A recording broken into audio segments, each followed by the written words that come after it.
Hi guys, it is Aoife from Fredrik Died Laughing, and I'm here to do a end of year wrap up because I haven't done a wrap up in another couple of weeks. I just kind of took a bit of time off during Christmas just because I was really busy and I had lots of things that I needed to do, and I just didn't really have much time or motivation to film any videos, so I decided to give myself a little bit of a break and I can come back in the new year with loads of videos. So that's what I'm planning to do, and I'm really looking forward to it. So predictably, since the last time I did a wrap up, I have read a fair few books, so I'm just going to go straight on into it and tell you all the books I did read.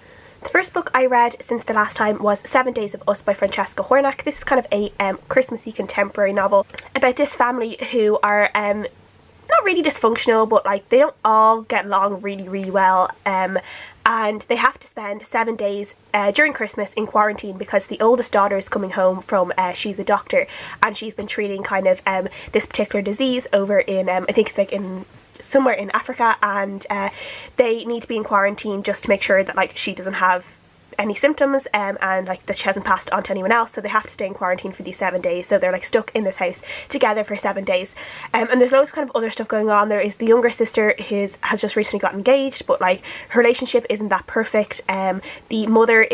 Both the mother and the father have both these big massive secrets that they haven't told each other or the rest of the family yet, and then there's this outsider that's planning to come in and basically drop this massive bombshell on this family as well. I thought I was going to really like this because it kind of just sounded like this really kind of quirky, like Christmassy novel, and I was going in expecting, like I wasn't expecting big things, but I was definitely expecting to like enjoy it, and I really disliked this book in the end, mostly because I think the writing was fine. Like I didn't have any problems with the writing was very good, and the way the story was told was good, but my main problem with this came down with the characters, and the simple fact was that I didn't like any of the characters except the mother. The mother was like the only character I actually liked, and the way the others treated her sometimes were just like, was really bad.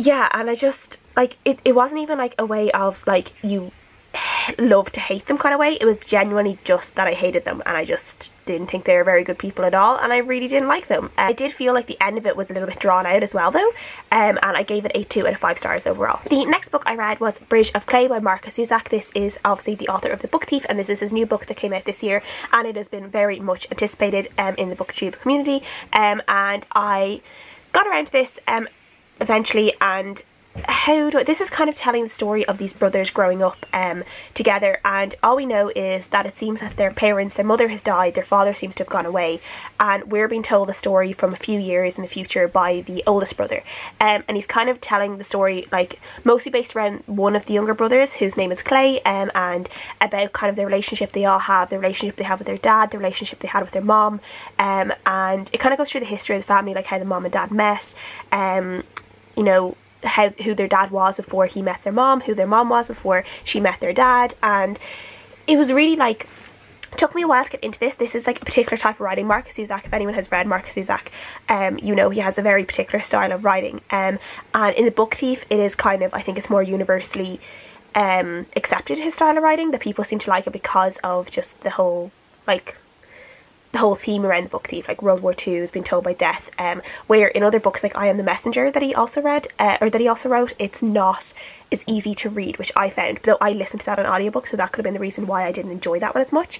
With this one, it took me a while to get used to the writing style again, but once I did, I feel like I really fell into the story. I think the way he writes is just so beautiful, and like it's not like super flowing or anything, there's just something about it, there's something in the way he describes things that is just genuine. There's some passages in this that are just really beautiful, and the way he kind of just like delves into people and why people do things and the secrets behind people are just, it's just really beautiful. I really enjoyed it.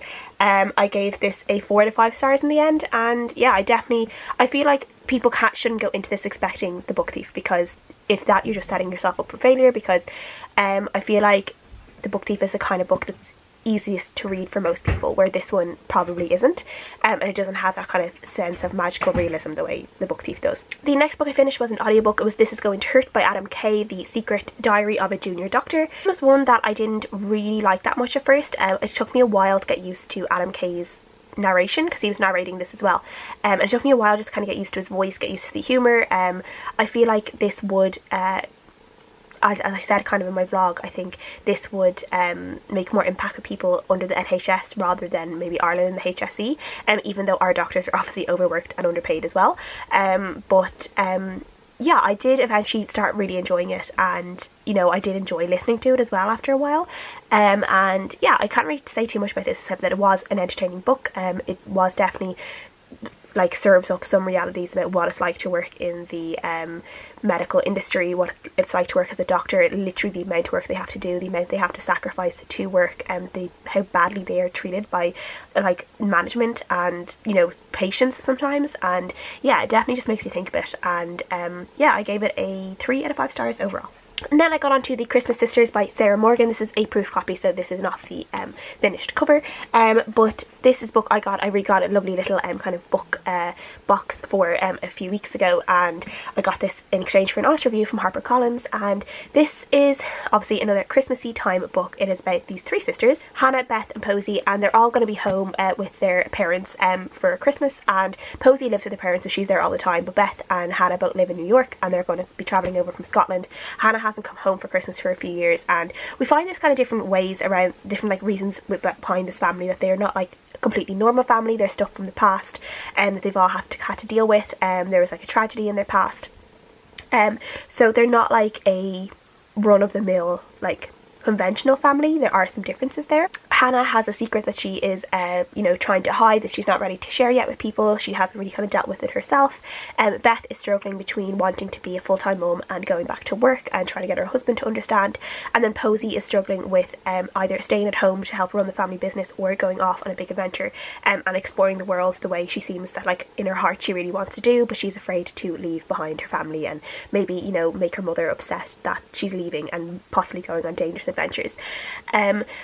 I really enjoyed this for the most part. It was just a really nice family orientated Christmas read. The dad in this was so great. I really enjoyed it. It's like a constant figure around, like kind of just guarding the family, like not really like interjecting too much, but just being there when they needed him. And he reminded me so much of Mr. Bennet from Pride and Prejudice. Like he was Mr. Bennet from Pride and Prejudice, and I just loved that. And I love the fact that he was just always there for when any of his girls needed him. And yeah, I really enjoyed that. I think this was a little bit too long. I found the end of it just dragged a little bit for me once things had kind of been resolved, and I kind of just kept going, and I kind of skim read a little bit near the end because I just wanted it to be finished. I wanted to move on to another book. So I gave this a 3.5 out of 5 stars overall. The next book I read was by one of my favourite authors, and that is by The Scandal by Fredrik Backman. This is published in the US as Beartown, and this is about a hockey orientated town kind of in the middle of nowhere really, kind of like a town in the sticks really, and all their hopes and dreams are set on this junior hockey team.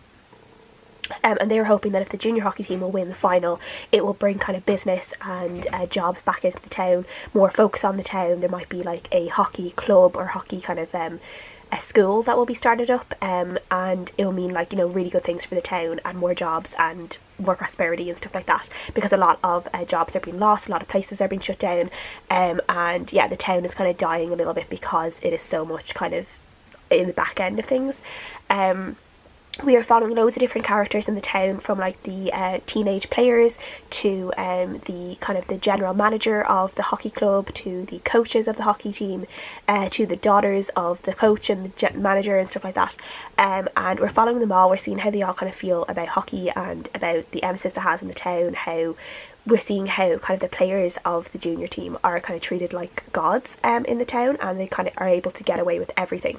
But then during a party something really bad happens, and it kind of ends up splitting the town in two, and it really kind of goes into focusing on, like, you know, who is treated as a victim, and when this particular crime occurs, and how people can just turn on each other. And yeah, it was really kind of, I really enjoyed the writing. It's a different type of writing style than, like, Fredrik Backman does have a particular writing style, but this one wasn't as whimsical as his other ones, like A Man Called Duvet or my grandmother asked me to tell you she's sorry. Like, those were serious enough, but they still had this like really nice humour behind them. There was a little bit of humour in this, but the topic was a little bit too heavy where he could get away with like a lot of humour, and I think he knew that when he was writing this. So like, that particular style is just muted a little bit in this one, which I appreciated, but his like brand of characters and the way he built up his characters is still there, and I really enjoyed that.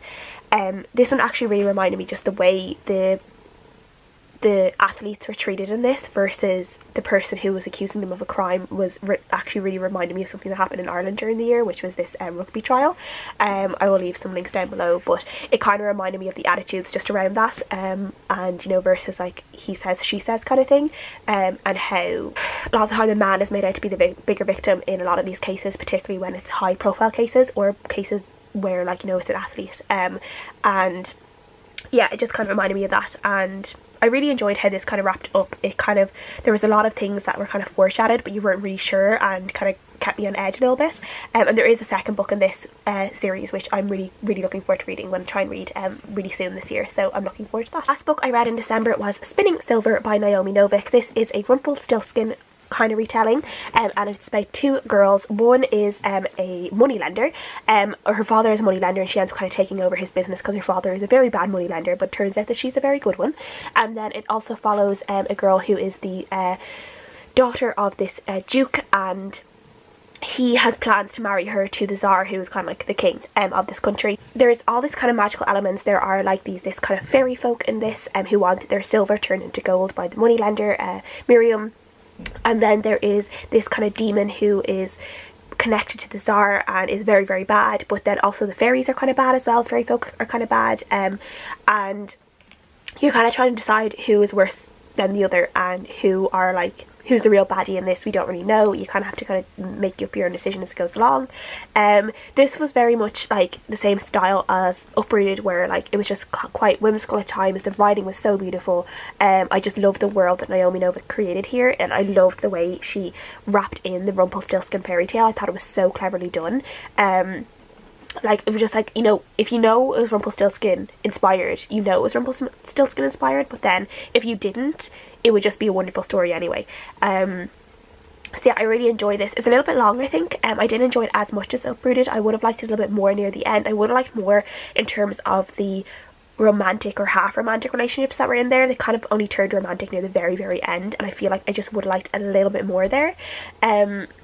Like a little bit more depth, a little bit more communication possibly, even just like, you know, I don't know, just a couple of like sweet scenes or something. I would have preferred a little bit more of that. But overall, I really enjoyed this, and I gave it 4 out of 5 stars. I really love Naomi Novik, but Uprooted is definitely still my favourite one of hers. And yeah, I'm really looking forward to seeing if she kind of brings out any more kind of fairy tale inspired stories, because she just writes them so well. So 4 out of 5 stars. That is everything I read in December, or like the second half of December, and I will show you guys what I've read so far in January next week for my wrap up, and then we'll kind of get back to the normal swing of things. Thank you guys so much for watching. Please let me know if you've read any of these books, what you guys have been reading, and I'll see you guys again next time. Bye.